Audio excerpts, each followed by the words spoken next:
하나님께 창조함을 입은 용과 짐승이 어떻게 예수 그리스도의 생명이 될 수 있겠습니까?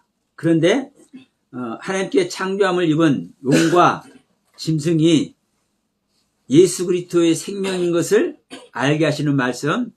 자, 창세기 1장 20절과 24절 말씀을 이어서 우리 같이 합독합시다. 하나님이 이르시되 물들은 생물을 번성케 하라. 땅이 하늘의 궁창에는 새가 나르라 하시고, 하나님이 이르시되 땅은 생물을 그 종류대로 내되 가축과 기는 것과 땅의 짐승을 종류대로 내라 하시니 그대로 되니라. 아멘. 자, 20절부터 24절까지 읽는 건데 이제 20절하고 24절만 읽었어요. 하나님께서 다섯째 날에 생물을 번성케 하셔서 하늘의 궁창에는 새가 나르게 하시고, 바다에는 큰 바다 짐승이 물에서 번성해서 움직이는 모든 생물을 그 종류대로 내게 하죠. 근데 여기서 하나님이 생물은 물들로 번성케 하죠. 근데 물에서 번성하는 생물이 뭡니까? 21절에 바다 짐승이죠. 개역 성경에는 물고기라고 나오죠. 큰 물고기. 이 큰 물고기, 이 바다 짐승이 여러분 용입니다. 용. 그리고 24절에서 땅은 생물을 그 종류대로 내되 가축과 기는 것과 땅의 짐승을 종류대로 내라 하시죠. 근데 여기서 짐승, 가축은 개나 소나 말이나 닭이나 이것이 이제 가축이고, 기는 것은 뭐가 기는 것입니까, 여러분? 이제 파충류라고도 나오는데 일반적으로 이렇게 다 기어가는 거예요. 벌레도 기어가는 거죠. 이제 우리가 이제 일반적으로 생각하는 겁니다, 이 부분은. 그런데 여기서 이제 짐승은 뭐냐, 짐승. 가축과 짐승은 달라요. 원문 자체가 다릅니다. 가축은 베헤마, 즉 뱀, 이거는 기는 거라고 그랬으니까, 자, 말, 개, 소, 닭, 돼지, 이런 것들이 베헤마입니다. 가축. 그리고 짐승은요, 하이라는 생명이에요, 생명. 그러면 생명은 이 물질적 존재로 나타나 있는 거예요, 안 나타나 있는 거예요, 여러분? 생명은. 제 생명이 물질적 존재로 나타나 있어요, 안 나타나 있어요? 안 나타나 있잖아요. 이 생명이 짐승이에요. 근데 우리는 이 한글로 이렇게 생명이라고 번역이 되어 있다 보니까 이 짐승을 말할 때 소도 짐승이고 양도 짐승이고 개도 짐승이고 돼지도 짐승이고 이걸 생각한단 말입니다. 근데 아니에요. 그래서 제가 계속 말씀드린 거예요. 성경은 우리들에게 하나님의 뜻을 정확하게 기록해서 우리들에게 가르침을 주고 있다. 그런데 이 정확하게 우리들이 알아볼 수 있는 글로, 히브리인들의 글로 정확하게 기록해서 우리에게 주어놨는데도 불구하고 이것을 알아보지를 못하네? 그럼 이거는 누구 책임입니까, 여러분? 하나님 책임이요, 우리 책임이요? 우리 책임이에요. 그래서 하나님은 창세기 이후로 드러나지 않은 것이 있다, 없다? 감추인 것이 감춰져 있다, 없다? 네. 감추인 것이 다 드러났고 비밀이라고 돼 있는데 이 성경을 비유로 다 했다고 그러는데 그럼에도 불구하고 다 드러나 있어요. 왜? 단어를 구성하고 있는 단어 하나하나에 다 드러나 있다고요. 이 짐승이 뭔지, 큰 물고기, 바다 짐승이 뭔지. 근데 문제는 제가 이제 말씀을 드렸습니다. 창세기 1장에서 창조되는 이 창조는 바로 예수 그리스도의 생명 창조다. 그러면 창세기 첫째 날부터 여섯째 날 이 전체가 뭐예요? 예수 그리스도의 생명을 창조하는 내용이에요. 그렇죠? 이거는 이제 틀어지면 안 돼요. 근데 문제는 뭐다? 다른 건 다 그렇다고 하는데, 어? 다섯째 날, 응? 물의 생물은 번성을 하는데 그 생물이 첫 번째 것이 뭐예요? 딱 기록해 놓는 것이 용이네, 용. 단님, 용, 큰 물고기. 여기 개혁개정에서는 바다 짐승이라고, 큰 바다 짐승이라고 해놨죠. 근데 개혁성경에는 이제 큰 물고기예요. 왜? 아니, 물은 생물로 번성케 할 때 물에 있는 생물이 번성해 있는 게 뭐예요? 물고기잖아요. 그러니까 물고기라고 돼 있는 거예요. 근데 이 물고기는 다그라는 단어입니다. 이 생선 물고기 말할 때는요. 다그. 근데 그 맞나 모르겠네요. 제가 히브리어를 잘 몰라요. 근데 지금 창세기 1장 20절 21절에서 말하는 이 물고기는 이 바다 짐승은 뭐예요? 탄님이에요. 탄님. 용. 우리 저 동양권에서 말하는 용, 중국에 가면 용 그림이 유명하죠. 그들의 신앙에 뭐가 전제돼 있어? 용이 전제돼 있어. 지붕도 용으로 해놓고 왕들도 그 용포 입는다고 그러죠. 용의 그림을 그려져 있는 그 옷을 입고, 왜? 왕이니까. 용이 왕이야. 근데 문제는 이 성경에서는 용은 뭐예요? 사탄이요. 이게 중요해요. 성경에서 용은 사탄이요. 그리고 이제 24절에서 말하는 이 여섯째 날에 짓는 기는 것과 가축과 이 짐승. 근데 이 짐승이 계시록에 가면은 7머리 10뿔로 하나님을 대적하고 믿는 자를 회방하는 존재가 되나? 그럼 이게 생명이라며, 생명. 지금 저는 계속 생명이라고 얘기해줘요. 하이 생명, 하늘의 생명. 그러면 이 생명이면 예수 그리스도 생명 맞잖아요. 하늘의 생명이니까. 근데 어떻게 하나님을 대적하고 우리 믿는 자를 해방하냐, 이 짐승이. 이해가 안 되죠. 그렇기 때문에 이걸 짐승이라고 번역할 수밖에 없는 거예요. 이해가 안 되니까. 그렇잖아요. 그리고 가축은 온순한 짐승. 여기서 말하는 하이 짐승은 뭐 억센 짐승. 이렇게 표현을 한단 말이에요. 이 주석에도. 근데 그게 아니에요. 이 하이라는 생명, 이 하이라는 단어는요, 생명나무 할 때 이 생명이 하이요, 하이. 생명나무는 예수님이 생명나무죠. 예수님의 생명, 하이 생명, 하늘의 생명. 분명히 이 짐승은 하이예요. 그럼에도 불구하고 이 짐승이 계시록에 가면 계시록 13장, 14장에서 7머리 10뿔의 짐승이 바다에서 나와가지고 대적해.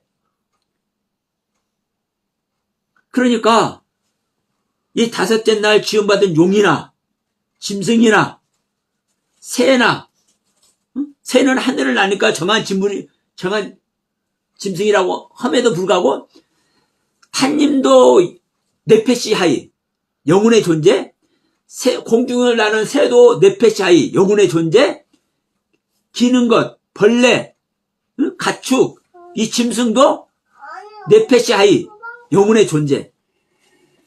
그러면 용이 됐든 이 짐승이 됐든 하나님을 그 대적하는 이 짐승이 됐든 이것도 일단 놔두고 이제 선한 모습으로, 긍정적인 모습으로 창세기 2장 7절에서 하나님이 아담을 창조하시고 이 아담에게 하나님의 생기, 하나님의 숨을 불어넣으니까 이 아담이 생명이 되죠. 이 생명이란 단어가 네페시 하이예요. 계속 말씀드리죠. 그러면 적어도 하나님께서 창조한 아담이 영혼의 존재, 네페시 하이라는 존재인데 똑같이 창세기 1장에서 창조된 용이나 새나 가축이나 벌레나 기는 것이나 짐승이나 이 모든 것들이 전부 다 네페시 하이네. 네페시 하이. 다른 건 다 놔두고 뱀은 하나님께서 지은 짐승 중에 가장 지혜롭다고 하니까 뱀도 놔두고 말이나 양이나 소나 양은 하나님께 이게 제물로 또 드리는 짐승이잖아요. 그러니까 이것들도 놔두고 벌레가 기어다니는 벌레가 영혼이 있다고 하면 되겠습니까? 기어다니는 벌레가 영혼이 있다고 하면 되겠어? 근데 성경은 네페시 하이라고 딱 못을 박아놨네. 이거 어떻게 할 거냐고요. 그러니까 이런 것들이 해결이 안 되니까 이거 정말 이거 어떻게 해야 되지? 그냥 거기서 다 뭐란 거요? 끝나는 거예요. 예수 그리스도의 생명이 아닌 걸로. 보이는 세계에 창조되는 걸로. 근데 지금 이 시간 제목이 창조된 용과 짐승이 어떻게 예수 그리스도의 생명이 될 수가 있느냐 이 말이에요. 될 수가 없지요. 용은 사탄이고 짐승은 하나님을 대적하는 존재인데 어떻게 이 창세기 1장의 창조가 예수 그리스도의 생명 창조라고 하면서 창세기 1장에 창조되는 다섯째 날과 여섯째 날에 창조되는 용과 짐승이 어떻게 예수 그리스도의 생명이라고 할 수가 있냐고요. 사탄의 생명인데. 할 수가 없죠. 그럼에도 불구하고 이게 예수 그리스도의 생명이야. 잘 들어보시기 바랍니다. 정말 이거 정말 엄청나게 얘기하는 겁니다, 여러분. 자, 그럼 우선은 이걸 좀 놔두고 계시록을 한번 갈게요. 계시록 8장을 갑니다. 계시록 8장에 가면 자, 7 나팔이 나와요. 계시록 8장부터 12장까지 7 나팔이 나와. 자, 그러면 7 나팔은요, 7 나팔의 말씀은 뭐가 7 나팔의 말씀이냐면 마지막 나팔, 7째 나팔 보니까 어떤 일이 일어납니까? 해를 입은 여자가 12장에 보면 해를 입은 여자가 하늘의 사내아이를 낳는다니까요. 철장을 가지고 만국을 다스리는 남자, 이 남자를 낳아. 그런데 이 남자아이가 하늘로 올려가지고 하나님 앞에, 그 하나님의 보좌 앞에 올려가. 그러면 여러분 하늘의 사내아이죠. 이 남자, 아까 오전 시간에도 말씀드렸습니다. 이 여자가, 해를 입은 여자가 낳아서 철장을 가지고 만국을 다스리는 이 남자를 낳는데 이 남자가 어떤 남자예요? 자카르. 네? 자카르란 남자예요. 이씨한 이 남자 아니에요. 자카르 남자입니다. 그리스도예요. 그래서 자카르가 그리스도라고 제가 항상 말씀을 드리는 겁니다. 그러면 이 7째 나팔, 마지막 나팔이 부러지니까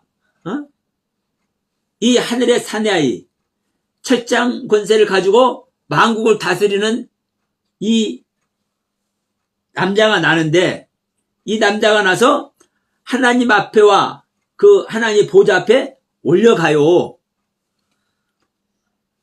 그러면 보세요. 이 첫째 나팔, 둘째 나팔, 셋째 나팔, 넷째, 다섯째, 여섯째 나팔, 이것이 7째 나팔과 무슨 상관이 있겠습니까? 여러분 생각 한번 해보세요. 7번째 나팔 부는 것과 첫 번째부터 6번째까지 부는 이 나팔이 어떤 상관관계가 있겠어? 첫 번째부터 6번째 나팔의 소리가 나지 않으면 7번째 나팔이 부러질까요? 안 부러질까요? 절대로 안 부러집니다. 절대로 안 부러져요. 자, 출애굽을 해가지고 이스라엘 백성들이 출애굽을 해가지고 하나님 앞에 모두가 대오를 지어가지고 쫙 섰어. 그 이스라엘 백성들이. 그런데 자, 그들의 수가 얼마나 많아요? 60만 명이 나왔어요. 헤아리는 숫자만 60만이에요. 그럼 보세요. 60만의 숫자가 남자만 60만인데 얼마나 많아요?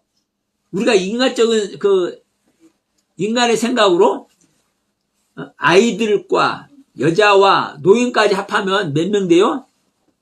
야 200만이 넘는다고 이렇게 얘기를 해요. 그러면 그 당시 이들을 어떻게 통솔을 해요?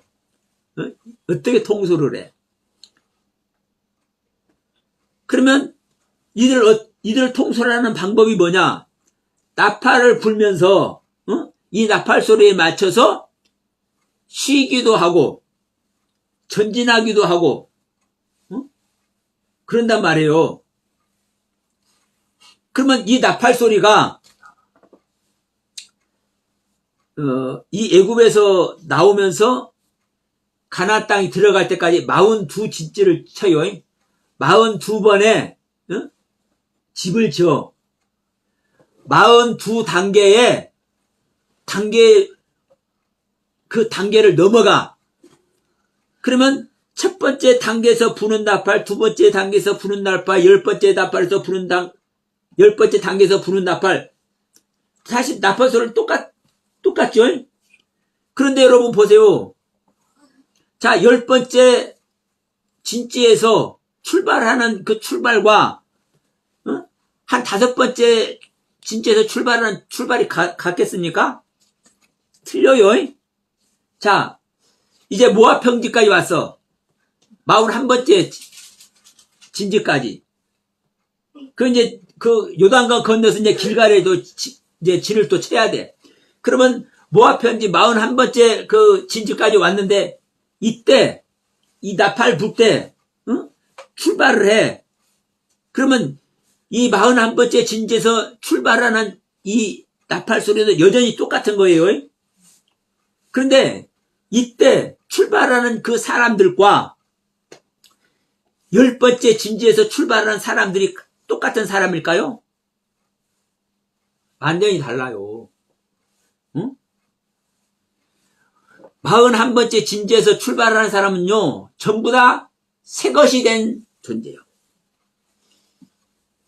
애굽에서 나온 생명들은 다 죽고 광야에서 새롭게 태어난 존재들, 이 광야에서 새롭게 태어난 존재들만 하나님께서 약속하신 가나안 땅, 그 하나님의 땅에, 천국의 아버지의 나라에 들어가는 거예요. 그러면 똑같은 나팔이 불리지만 첫 번째 진지에서 출발하는 사람들과 41번째 진지에서 출발하는 사람들 자체가 다르다니까요. 그러면 이 부분을 약식으로 7단계로 우리들에게 가르침을 주고 있는 거예요. 어떠한 과정을 거쳐서 너희들이 거듭나는지. 이것이 우리가 그리스도를 알므로 말미암아 하나님의 가르침을 받아서 이 하나님의 가르침을 통해서 우리가 누가 태어나는 겁니까? 그리스도가 태어나는 이야기를 하죠. 여러분, 이게 빛이란 단어이기도 해요. 빛. 오르. 제가 지난 독산동에서 촬영한 그걸 한번 보면은 그 빛에 대해서 빛이란 단어, 오르란 단어를 설명한 부분이 있어요. 한번 보시기 바랍니다. 그러면 여러분 보세요. 우리가 처음에는 알레프란 단어를 시작해서 이 오르란 단어가 알레프라는 단어와 바브라는 단어와 레시라는 단어가 이 세 자음이 합쳐서 이 오르란 빛이란 단어가 돼. 근데 알레프라는 단어는 시작이에요, 시작. 근데 이 레시도 시작이에요, 시작. 같은 시작이라는 의미를 가지고 있는데 이 알레프라는 자음은 시작은 시작인데 어떤 시작이요? 하나님에 대해서 알기 시작하는 시작. 하나님에 대해서 배우기 시작하는 시작. 근데 이 넷이라는 시작은 이제 하나님에 대해서 배웠잖아요. 배워가지고 이제 넷이 신신타부. 이제 두 단어만 나왔어. 두 단어만. 그러니까 이제 거의 다 왔죠. 21번째 자음이에요. 이 넷이가. 근데 이건 시작인데 어떤 시작이냐? 그리스도의 생명이 잉태되는 시작이에요. 내가 하나님의 것으로, 하나님의 가르침으로, 하나님의 세계에 대해서 내가 배웠잖아요. 이 배운 것이 내 안에 하나님의 생명이 실제로 시작이 돼. 이 배운 세계가. 이것이 바로 빛의 세계, 오르란 단어의 뜻이기도 해요. 그러면 애굽을 나와서 출발하는 그 출발하는 사람들과 이제 41번째 진지에서 이제 요단강을 건너서 가나안 땅으로 진격해 들어가기 위해서 41번째 진지에서 출발하는 이 사람들은요, 전혀 다른 사람들이라니까요. 근데 똑같은 나팔이야. 응? 똑같은 나팔. 똑같은 방법으로 불어. 응? 여러분, 이 나팔 소리를 먼저 전제해서 이 일곱 나팔의 말씀이 무엇인지를 여러분들이 생각해 보시기 바랍니다. 그러면 보세요. 첫 번째 나팔을 부니까 피 섞인 우박이 나와가지고 땅에 쏟아지는데 땅 3분의 1과 수목 3분의 1이 다 타버리고 푸른 풀도 다 타버려. 응? 하늘에서 피 섞인 우박이 막 쏟아지는데 땅 3분의 1이 타버리고 수목의 3분의 1이 타. 근데 두 번째 천사가 이제 나팔을 부니까 불붙은 큰 상 같은 것이 바다에 던져지는데 바다의 3분의 1이 피가 되고 바다 가운데 있는 생명들이 피조물들이 3분의 1이 죽어버리고 배들의 3분의 1이 막 다 깨져. 그러니까 땅에 재앙이 내리고 두 번째 나팔은 바다에 재앙이 일어나죠. 자, 세 번째 나팔을 보니까 햇불같이 타는 큰 별이 있는데 이 별이 하늘에서 떨어져. 근데 이 별이 어디에 떨어지냐? 강에 떨어져. 강. 그래서 강들 3분의 1과 물샘, 물이 솟아나는 샘, 이 샘들의 3분의 1이 다 쑥이 되네. 그래서 물이 써서 먹을 수가 없어. 그러니까 생명의 물이죠. 강의 물도 이 샘물도 생명의 물이죠. 생명의 물이 쓰게 돼서 죽음의 물이 되는 거요. 이 세 번째 나팔은. 그런데 이제 네 번째 나팔은 뭐냐? 해 3분의 1과 달 3분의 1과 별 3분의 1이 큰 타격을 받아가지고 다 얻어져 버려. 그럼 보세요. 해 3분의 1이 어떻게 타격을 받으려나?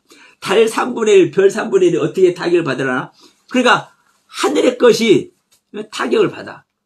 그러면 이 땅의 것들도 바다의 것들도 하늘 것도 전부 다 타격을 받죠.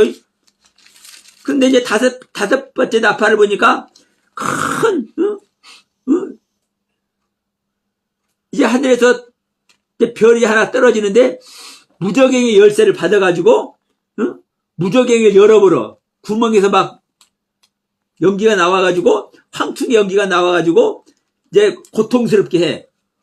자, 여섯 번째 나팔을 보니까 어떤 일이 일어납니까? 금단 네 뿔에서 음성이 나서 여섯째 천사가 말하기를 큰 강 유브라데 결박한 네 천사를 놓아주라며 사람 3분의 1이 죽고 마병대 2만만이 환상 가운데 이제 말 탄 자들과 그 위에 탄 자들과 불빛과 자줏빛과 유황빛 호심경이 있고, 자, 큰 재앙이 임하는데 불과 연기와 유황의 재앙이 임해. 그래서 사람의 3분의 1이 죽임을 당해. 여기서 죽임을 당한 이야기죠. 전부 다 재앙 이야기죠. 재앙 얘기. 그러면 이제 여섯 번째 나팔까지 어떤 이야기를 하는 거요? 전부 재앙 이야기만 하잖아요. 재앙 얘기. 그런데 전부 다 재앙 얘기만 하다가 7번째 나팔 부니까 어떤 여자가 해를 입었는데 하나님의 가르침 아래 있었는데 하늘 산의 아들들다. 철장 권세를 가지고 만국을 다스리는 남자를 낳아. 자카르라는 남자를. 그리스도의 생명을 낳아. 그럼 여러분 보세요. 뭐 땅에 재앙이 임하고 바다에 재앙이 임하고 강과 샘물에 재앙이 임하고 하늘에 재앙이 임하고 또 이 땅에 재앙이 임하는데 이제 사람까지 다 죽이네. 불과 유황과 이런 것들 연기가 나와가지고 여러분 땅 3분의 1 사람 3분의 1 죽인다는 것은 얼마나 어마어마한 일입니까? 그러면 이 어마어마한 재앙 이야기를 하면서 갑자기 그리스도의 생명이 탄생하는 이야기를 해. 그러면 12장 이 7째 나팔에서 분명히 이 여자는 하늘의 사내아이 철장 권세를 가지고 만국을 다스리는 자카르라는 남자를 낳았는데 이 자카르라는 남자가 낳기 위해서 어떤 과정을 거쳐요? 첫 번째 나팔부터 6번째 나팔 과정을 거쳐요. 또 다른 표현을 하면 아까 우리가 출애굽 과정 얘기했습니다. 11번째 진지에서 이제 41번째 진지에서 새로운 생명들이 약속의 땅 가나안 땅에 들어가기 위해서 출발하기 위해서는 지금까지 첫 번째 진지부터 40번째 진지까지 거치는 이 과정을 거쳐야 된다고요. 이 과정을 거치지 않으면 41번째 진지에서 새롭게 태어난 새 생명, 이스라엘의 새 생명들이 가나안 땅에 하나님의 약속의 땅에 들어갈 수 있어요, 없어요? 그럴 일이 있을 수 있어요, 없어요? 절대로 있을 수가 없죠. 그러면 여러분 여기서도 이 해를 입은 여자가 7번째 나팔의 가르침의 말씀을 통해서 마지막 나팔의 가르침을 통해서 철장 권세를 가지고 만국을 다스리는 이 자카르라는 남자를 그리스도의 생명을 낳기 위해서 첫 번째 나팔, 두 번째 나팔, 세 번째 나팔, 네 번째 나팔, 다섯 번째 나팔, 6번째 나팔에 재앙을 당해왔어. 이것이 전제되지 않으면 이 해를 입은 여자는 절대로 하늘의 사내아이를 낳는 이 일을 겪을 수가 없어. 이와 똑같이로 첫 번째 날, 두 번째 날, 세 번째 날, 네 번째 날, 다섯 번째 날, 6번째 날, 6번째 날에서 사람 창조하기 이전, 즉 육축과 가축과 기는 것과 짐승까지 창조된 이 과정, 창세기 1장 24절까지, 창세기 1장 2절부터 1장 24절까지 여기까지 딱 오르는 것. 이 과정이 없으면 하나님의 형상과 하나님의 모양대로 지음받는 자카르와 네케바라는 존재가 지음을 받을 수 있어요, 없어요?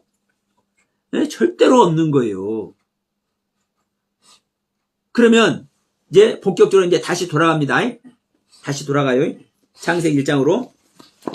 여러분, 자, 왜 이 용과 짐승이 사탄의 생명 자체인데 왜 이것을 그리스도의 생명이라고 할 수 있는지 이제 이 부분을 이제 설명하는 겁니다. 자, 중요한 것은 예수 그리스도의 생명은 하늘의 생명이죠. 근데 이 하늘의 생명이 어디에 창조되는 겁니까? 이게 중요해요. 이게 이 예수 그리스도의 생명이 어디에 창조돼? 우리 믿는 자 안에 창조되는 겁니다. 창세기 1장에서 말하면, 자, 1장 2절. 1절에서 태초에 하나님이 천지를 창조하시니라 딱 해놓고 땅이 혼돈하고 공허하며 흑암이 깊음이 있고 하나님의 영은 수면 위에 운행하시니라 이렇게 얘기를 해요.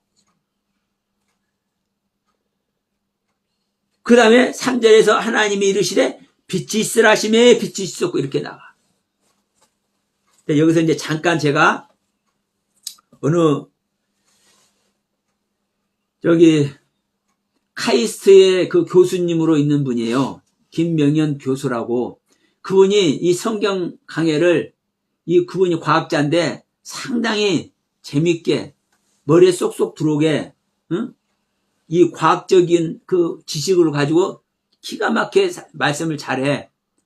별이 수도 없는 별들이 생기고 없어지고 하는 이게 실질적인 우주의 그 흐름까지도 다 얘기를 하면서 이제 그분이 이 창세기 1장을 말하면서 첫째 날이 어디서부터 시작되느냐 이거죠. 1장 1절부터 시작되느냐, 1장 2절부터 시작되느냐, 1장 3절부터 시작되느냐. 여러분은 어디서부터 시작된다고 생각하세요? 1장 1절은 절대 아니에요. 1장 1절은 전체를 이제 그렇게 하겠다는 얘기예요. 근데 이분은,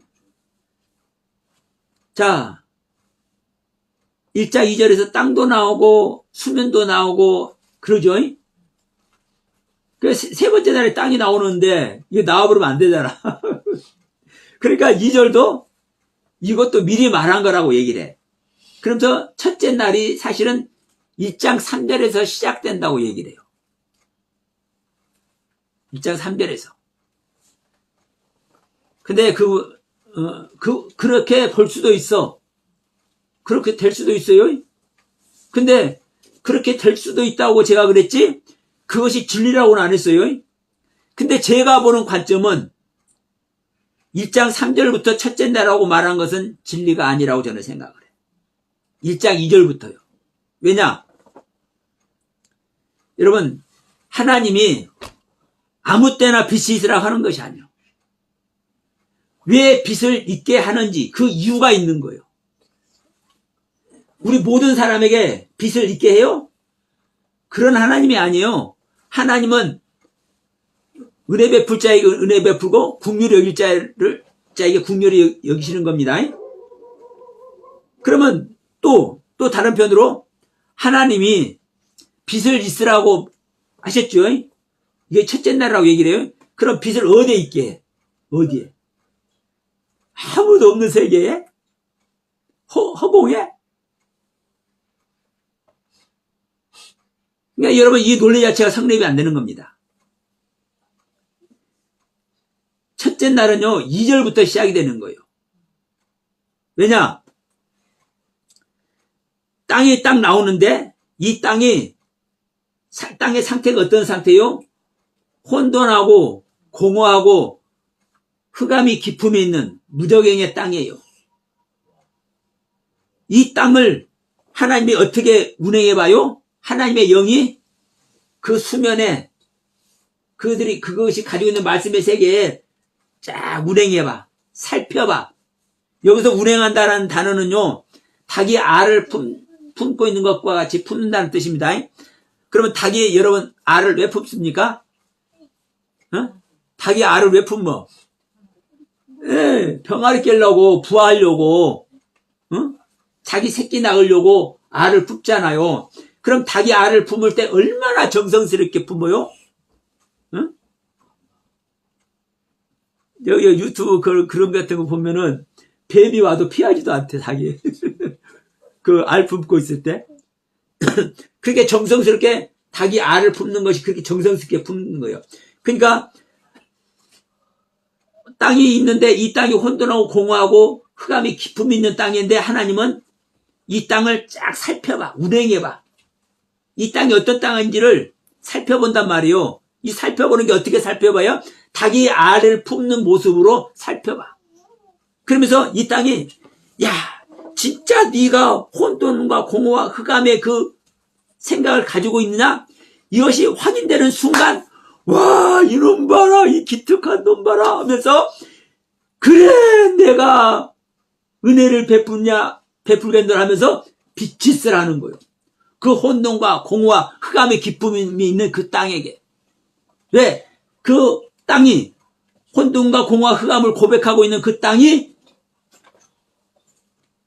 간사하지 아니하고 교만하지 아니하고 순수한 모습으로 그 고백을 하고 있는 것이 확인이 될 때 그 땅에게 하나님은 은혜를, 어떤 은혜를? 빛이 비치는 은혜를 허락하시는 겁니다. 그러니까 여러분 보세요. 1장 2절부터 시작이 되는 거예요. 이 창조가. 그러면 1장 2절부터 이 땅의 세계가 시작이 되는데, 그러면 1장 2절의 말씀도 나팔의 말씀이고, 두 번째 날의 말씀도 나팔의 말씀이고, 세 번째 날의 말씀도, 네 번째 날의 말씀도 나팔의 말씀이에요. 근데, 자, 이제 들어갑니다. 우리가 창세기 1장 2절에서 말하는 혼돈하고 공허하고 흑암이 깊은 땅이요. 죄의 땅이요. 사망의 땅이요. 빛이 없는 땅이요. 내가 이런 땅입니다 하고 고백할 때 하나님께서 빛 그 한 줄기를 딱 내려쳐주고 그 빛 한 줄기를 딱 내려쳐줌으로 말미암아 하나님의 말씀의 세계를 보게 하시고 그 하나님의 말씀의 세계가 궁창 위의 물과 궁창 아래의 물로 알게 하시고 그 궁창 아래의 물 우리들에게 보여지는 그 말씀의 세계가 이제 내 땅에서 싹이 나게 하는 거예요. 이게 세 번째 날의 경륜이요. 그러면 나란 땅이 하나님의 가르침, 빛의 가르침, 하나님의 말씀의 가르침을 통해서 내 안에 하나님의 세계가 차곡차곡 세워지는 거예요. 하나님의 세계가 차곡차곡 세워져. 그러면 내 안에 세워지는 그 하나님의 세계가 하나님의 생명 따로, 내 생명 따로 이게 딱 구별이 돼서 세워집니까? 자, 이걸 우리는 생명연합이라는 소리를 많이 해요. 일이란 첫째 날 에아드라는 단어가 연합이라는 의미를 갖고 있어요. 통일, 오직 하나, 연합. 그러면 연합이라는 것은요, 둘이 하나로 되는 것이 연합이죠. 응? 둘이 하나로 되는 것이 연합이에요. 그래서 여러분, 천지, 하늘과 땅이 연합되는 것이 새로운 새하늘과 새 땅이 되는 것이고, 하늘과 땅이 하나님의 세계와 사람의 세계가 연합되는 것이 실제적인 구원의 경륜이라고 말씀을 드렸습니다. 그러면 하나님의 그 가르침의 세계가 사망의 땅, 흑암의 땅, 빛이 없는 땅에 와서 어떻게 되는 거요? 연합되는 이야기를 하는 거예요. 연합되되 첫째 날의 모습으로, 연합되되 둘째 날의 모습으로, 연합되되 셋째 날의 모습으로, 연합되되 넷째 날의 모습으로. 그래서 연합되기 때문에 넷째 날에 가서 큰 광명은 낮을 주관하고 작은 광명은 밤을 주관하죠. 하나님의 세계 밤이 있습니까 없습니까?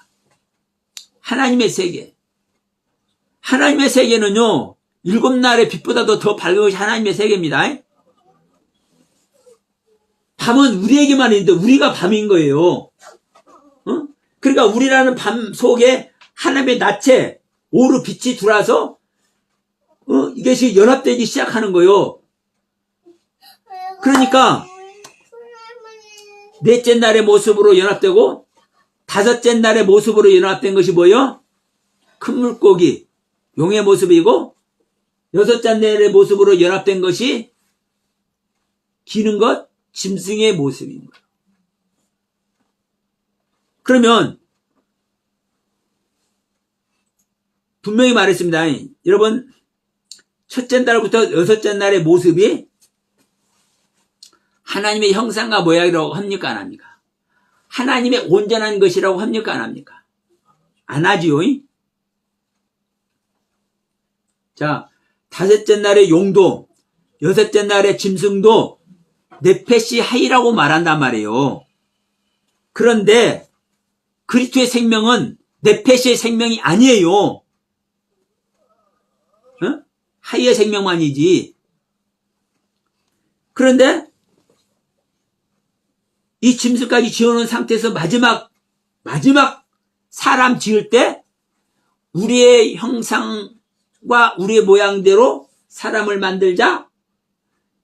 이 사람은 자카르 남자고 네케바 여자다. 이렇게 딱 명시를 해요. 명시를.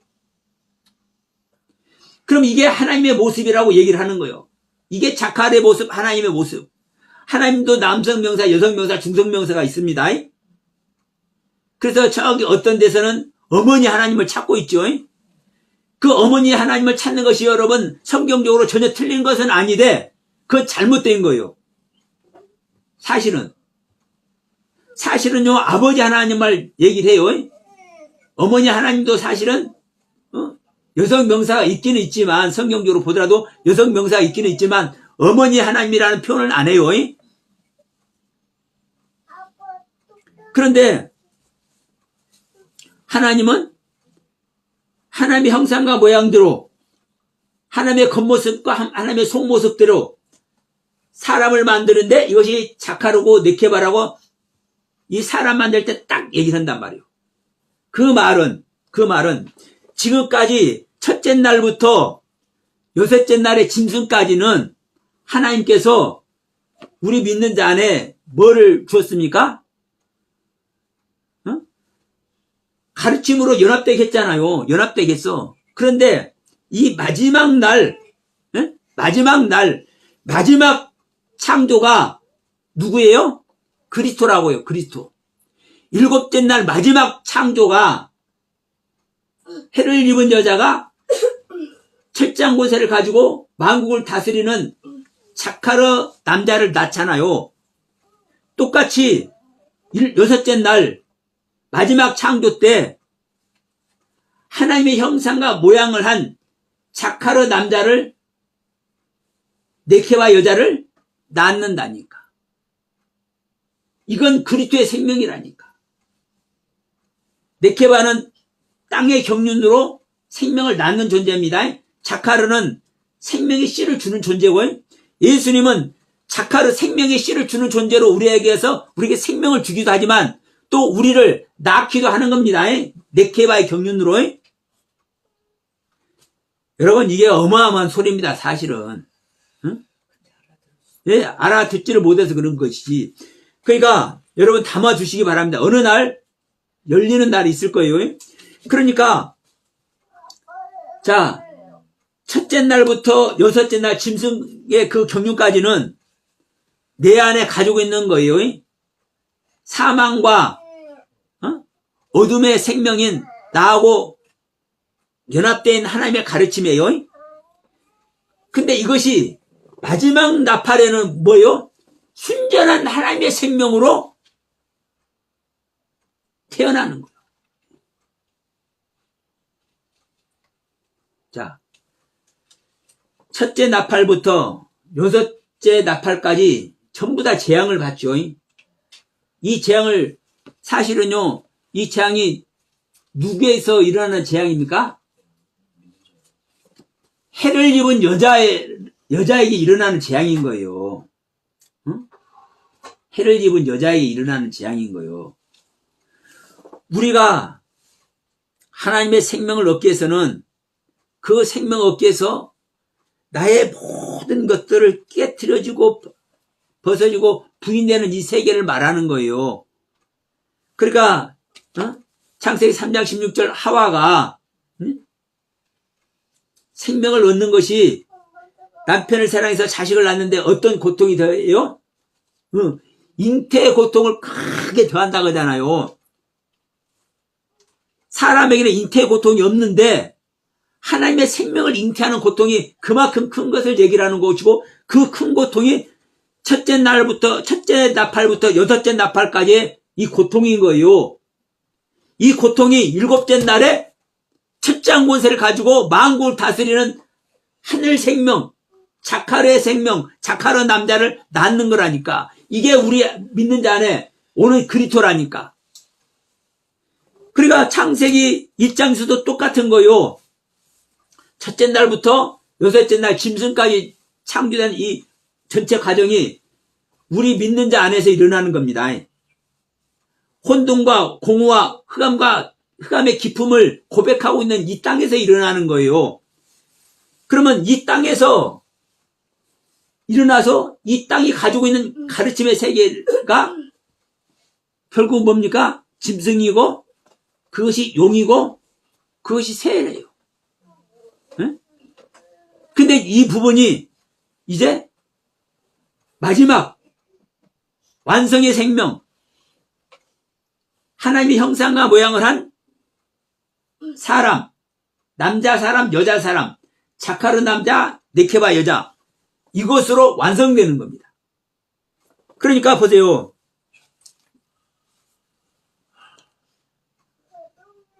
우리가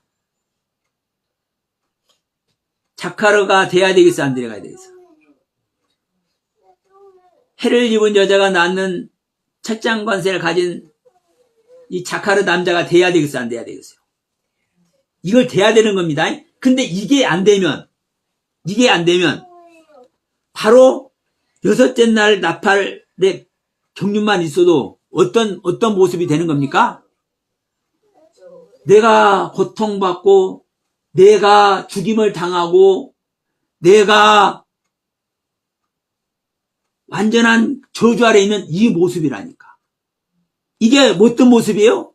이게 용의 모습이고, 이게 짐승의 모습이라고요. 이게 용의 모습이고, 이게 짐승의 모습이라고. 자. 계시록 19장 한번 갑시다.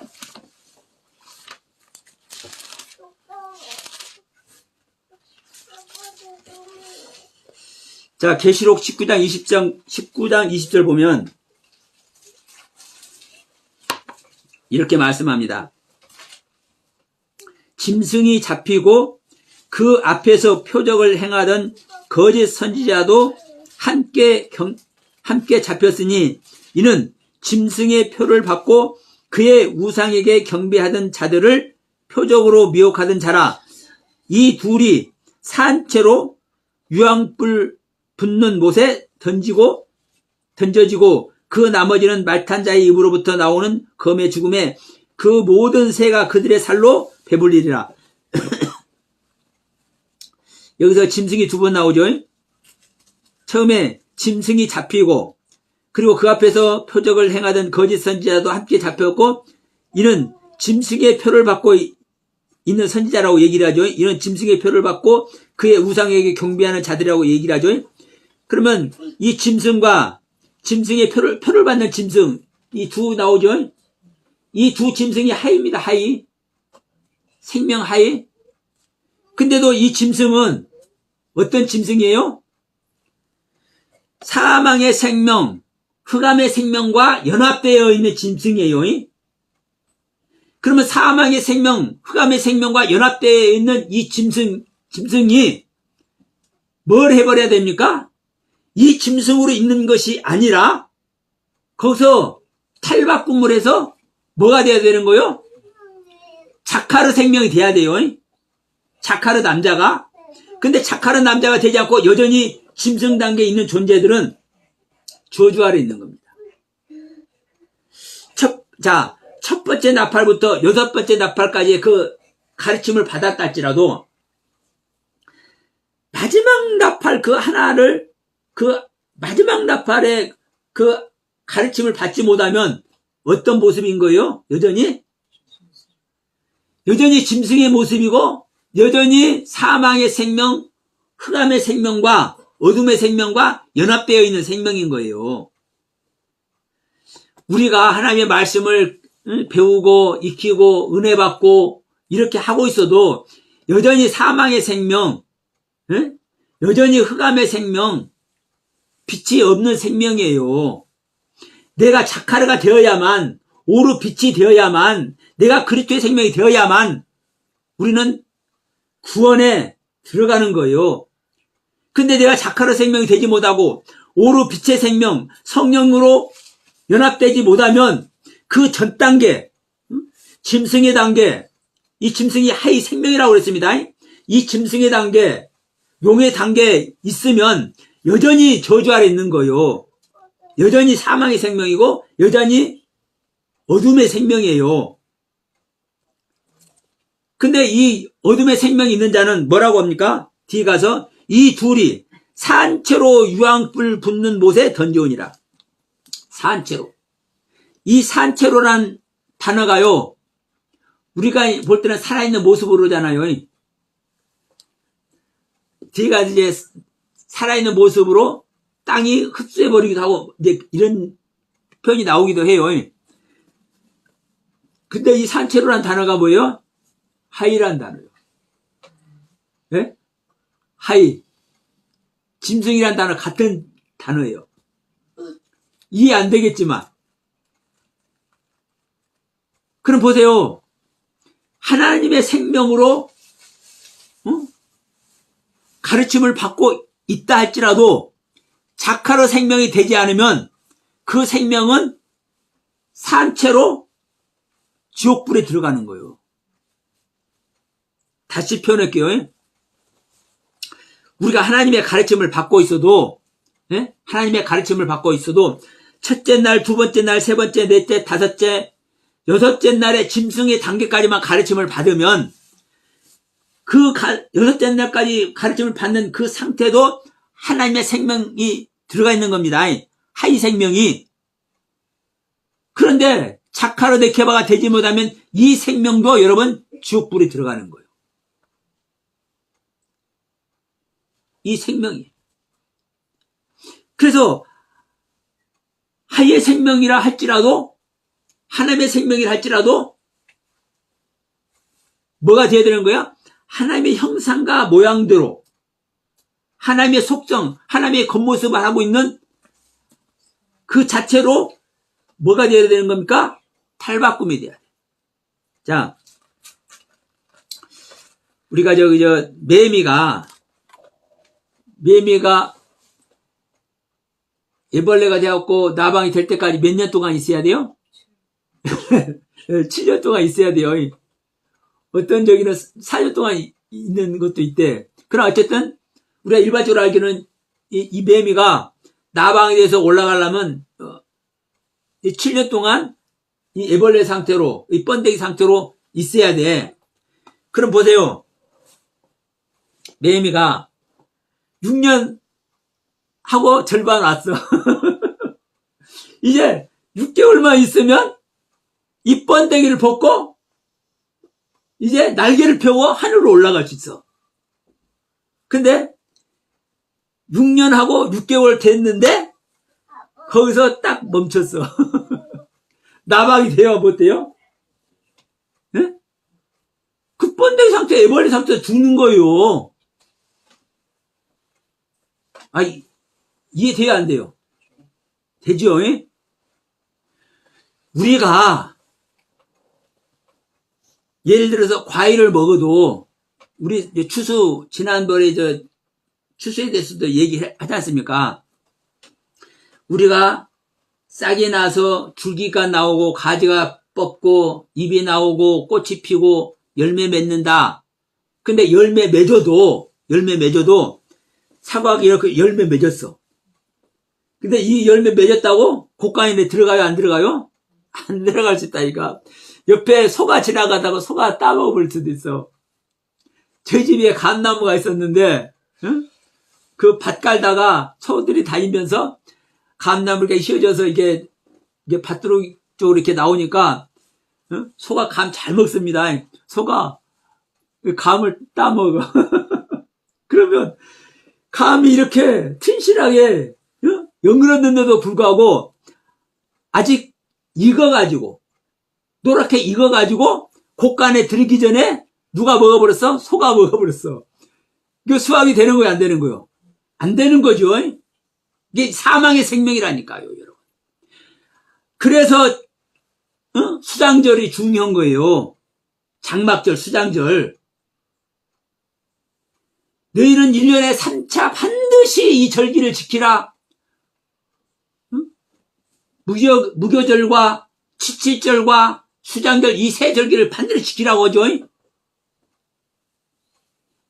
좀 이제 더 많으면 이제 7절기가 되기도 하지만 이 세 절기를 반드시 지키라고 그래요.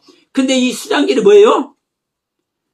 열매를 거두어서 하나님의 곳간에 드린 상태에서 드리는 절기가 이 수장절이요. 그러면 하나님의 곳간에 드리지 않으면 소용이 있어요, 없어요, 아직까지? 아니요, 사망의 생명이요. 여전히 익어가지고 감은 달콤한 맛을 내고 사과는 시큼하니 배는 달콤하니 여전히 본연의 맛을 내고 있지만 곳간에 들이기 전까지는 여전히 세상의 것이요. 하나님의 곳간에 들어가야만 하나님의 것이 돼. 똑같습니다, 여러분. 자칼의 생명이 되지 않고 짐승의 생명에서 정지가 되면은 이게 사망의 생명이라니까요. 사망의 생명. 그래서 완성이 중요한 거예요. 그래서 완성이. 우리는 하나님의 말씀을 듣고 하나님의 말씀을 좀 깨닫고 그 하나님의 말씀이 어떤 말씀인지 알아듣기 시작하면 그것이 은혜고 그것이 구원이라고 생각해버려. 일반적으로는. 그 여러분 구원이라고 할 수도 있어요. 맞아요. 사실 솔직히 감이나 사과나 열려가지고 빨갛게 노랗게 익어가잖아요. 익어가는 그 자체만 보더라도 아 이게 다 됐구나 생각 들잖아요. 왜?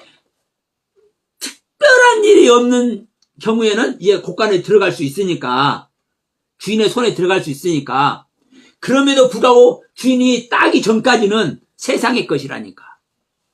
네? 명심하시기 바랍니다. 이렇게 성경은 디테일하게 요것만큼도 변함이 없이 이것만큼도 착오가 없이 명확하게 구별하고 분별해서 과정을 우리에게 설명을 해주고 있는 겁니다. 물론 그 과정 속에서 하나님의 은혜에 있는 자는 그 완성에도 못 갔어도 구원 받을 수도 있는 거예요.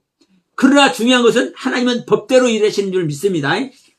그러면 이 7나팔의 말씀은 왜 하나님께서 말씀하시고 7교회의 말씀은 왜 하나님께서 말씀하시고 7인과 7대접의 말씀은 하나님께서 왜 말씀하시고 7단계를 거쳐서 창조하시는 이 과정은 왜 하나님께서 말씀을 해놓고 있겠습니까? 그러니까 그런데도 불구하고 5째 날에 창조된 용이나 6째 날에 창조되는 짐승이 사탄의 생명이고 우리가 볼 때는 사탄의 생명이고 하나님의 나를 하나님께 대적하는 이 존재이다 보니까 이것을 그리스도의 생명인지 몰라. 여러분 여기에 문제가 붙는 겁니다. 중요한 것은 자 욥이 하나님과 실질적으로 생명연합이 되기 전에 누구의 도움을 받는 겁니까? 잘 생각해 보세요. 누구의 도움을 받아서 하나님과 생명연합이 돼요? 네, 사탄의 도움을 받아서 생명연합이 돼요. 욥이. 왜냐? 자기가 의로운 존재고 하나님께서 인정을 했으니까 자기가 의로운 존재인 것만 알고 있잖아요. 근데 사탄을 통해서 욥의 상태가 살짝 이렇게 드러나니까 야 이놈 봐라 자기 생일을 저주해버리네. 응? 자기 난 어미의 태를 저주를 하네. 이 대번 드러나죠. 이게 누구의 도움이에요 여러분? 사탄의 도움이에요. 사탄의 도움. 이 사탄의 도움을 통해서 자기 실존을 알게 되고 자기 실존을 통해서 이제 내가 이런 존재밖에 안 되는구나.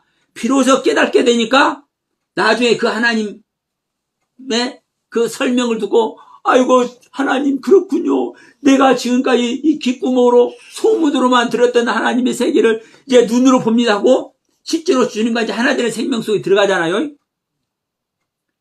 그러면 그 사탄이 우리가 하나 사탄으로만 생각할 겁니까? 욥을 돕는 긍정적인 사탄으로 생각을 해야 되겠습니까? 창세기 1장에서 창조되는 용, 창세기 1장에서 창조되는 짐승, 이 용과 짐승을 여러분 우리가 아는 사탄의 생명으로만 봐야 되겠습니까? 예수 그리스도의 생명이 창조되는 과정의 생명으로 봐야 되겠습니까? 여러분 성경이 이렇게 명백하게 말씀을 하고 있습니다. 명백하게. 그래서 우리가 볼 때는 창세기 1장에 창조되는 이 용과 이 짐승의 모습이 사탄의 모습이기 때문에 예수 그리스도의 생명이라고 볼 수 없는 것 같이 보여지지만 실제로는 이 가르침 예수 그리스도의 생명이 창조되는 과정에서 어떤 모습이라고요? 하나님의 일하심의 모습이라고요. 일하심의 모습. 자, 큰 물고기가 우리 연못 안에 하나 들어왔어.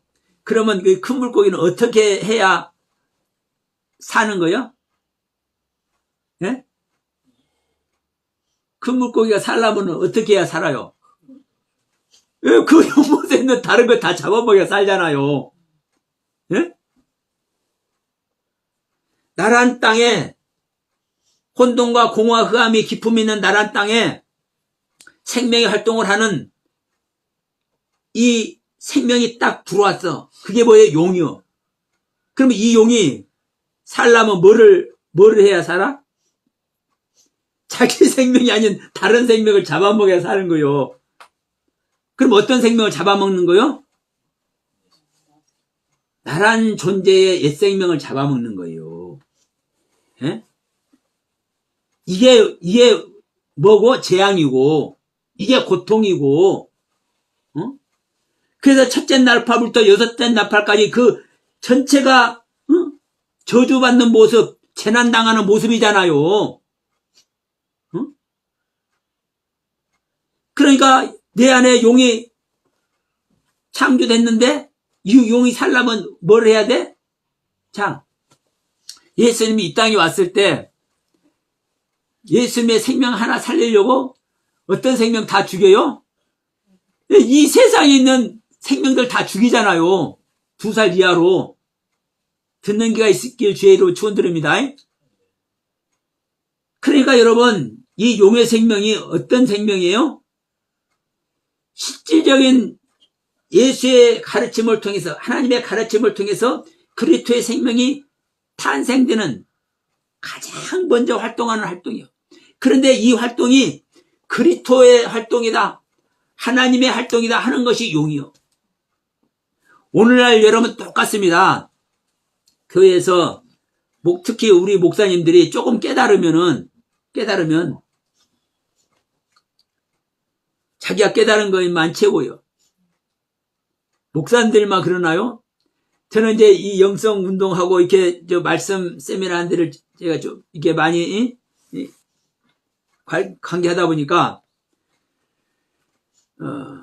평신도들 중에서도 이 말씀 공부 많이 한 사람들, 그래도 영적 체험 많이 한 사람들이 있어요. 근데 그런 사람들도 목사들 말에도 콧방이 끼어.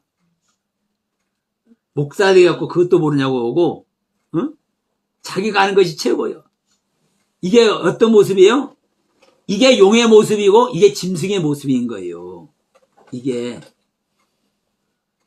온전치 않은 생명, 아직 그리스도의 온전함 세계에 들어가기 위해서 조금 은혜 받고 있는 그 모습이 다라고 생각하고 그것이 진정한 진리라고 생각하고 그것이 하나님의 그 거룩한 가르침의 세계라고 생각하는 것이 뭐예요?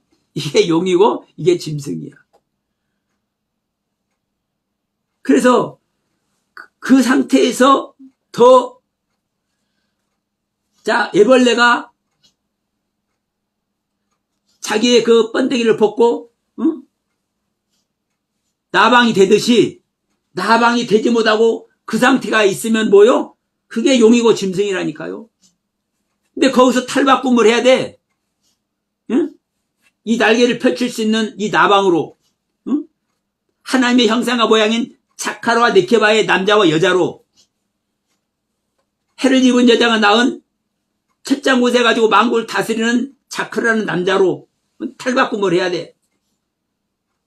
그것이 신앙의 업그레이드가 돼야 돼. 근데 이것이 되지 못하면 그 바로 앞까지 어떤 모습이 되는 거예요? 예, 사단의 모습이 되는 거예요. 그게 우리 옛 생명 자체입니다. 그게 욥의 모습이기도 해요. 그래서 여러분, 다시 한번 말씀드리지만 창세기 1장의 창조는 실질적인 예수 그리스도의 생명을 창조하는 창조고, 이 창조를 통해서 여러분, 우리 믿는 자에게 하나님의 나라가 세워지는 겁니다. 이 하나님의 나라가 세워질 때 우리 믿는 자가 안식에 들어가.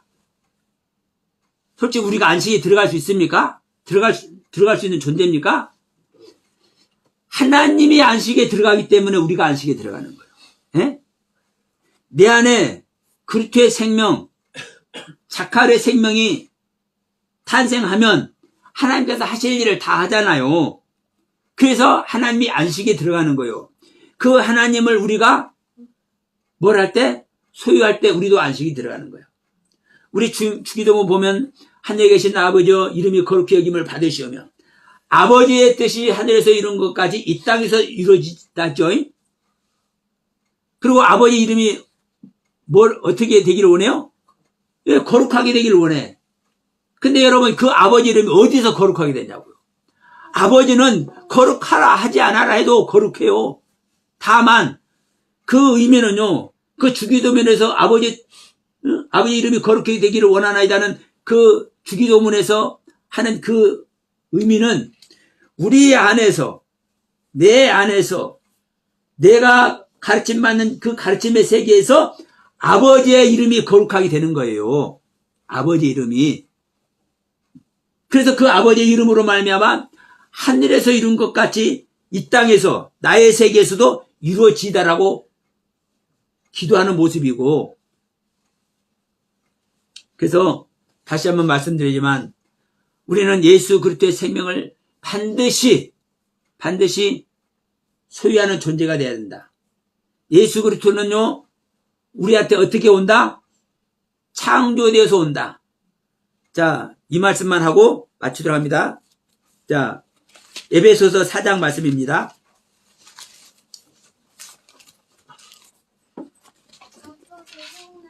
에베소서 4장 22절, 너희는 유혹의 욕심을 따라 썩어져가는 구습을 따르는 옛사람을 벗어버리고 오직 너희 심령이 새롭게 되어서 하나님을 따라 하나님의 모습대로입니다. 이 하나님을 따라라는 이 번역이 하나님의 모습대로라는 뜻이에요. 하나님을 따라 의와 진리의 거룩함으로 지으심을 받은 새 사람을 입으라. 응? 새 사람이 그리스도고요. 내 안에 오는 예수 그리스도입니다. 새 사람이. 근데 이 새 사람이 어떻게 와요? 어떻게 와요? 지으심을 받아서 온다고요. 이 지으심을 받는다는 이 단어가 크티시스라고요. 빠라라고요. 창조되는 거라고요. 피조물로 오는 거라고요. 응?